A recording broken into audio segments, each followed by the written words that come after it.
Quick Tips is brought to you by Domain.com. Rules are meant to be broken, but to break them, you first have to understand them. So today we're talking about eyeline scene direction and the 180-degree rule. Quick Tips!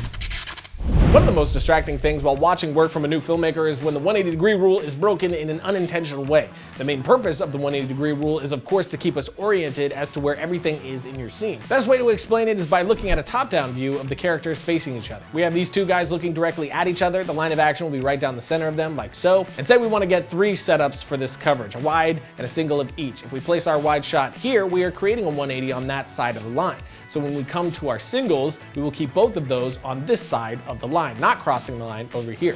So when we watch these shots back, everything makes sense and is in its logical place. But if we were to move those 2 singles across the line, when we move from the wide to those singles, it's going to appear as though they switch sides on us. Which this one's a little bit more subtle. You could possibly get away with it, but let's say we just go with 2 singles, no wide. We place our first shot here over the character's right shoulder, creating our 180 on this side. When we switch over to our reverse angle of the other character, we're going to want to keep the camera on that side of the line. So as we cut between them, it appears that both of them are looking at each other. If we do the opposite and place the second shot on the other side of the line, once we cut it together, it's going to look like both characters are looking off in the same direction and not at each other. Another thing that this is going to help with is screen direction. A good example of this is going to be a character leaving his house. If the character leaves and goes from right to left, when I cut to another street shot, subconsciously, if I'm showing right to left, you know that that character is going farther away from his house. But when I shift that and have him going from left to right, I can insinuate to my audience that my character is traveling back to his house.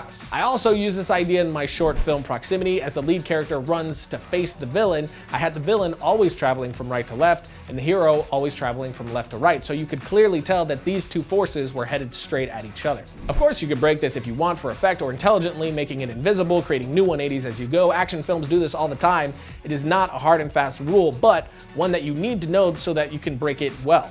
Rule of thumb for me is as long as it's not distracting or confuses your audience, you're good to go. But that is it, the basics to the 180-degree rule. As always, a big thank you to the people that make this show possible, Domain.com, because no domain extension will help you tell your story like a .com or .net domain name. Domain.com is reliable, affordable, and easy to use. Save 15% off your comms and nets at Domain.com with the coupon code QUICKTIPS, because when you think domain names, think Domain.com. And as always, until next time, don't forget to write, shoot, edit, repeat.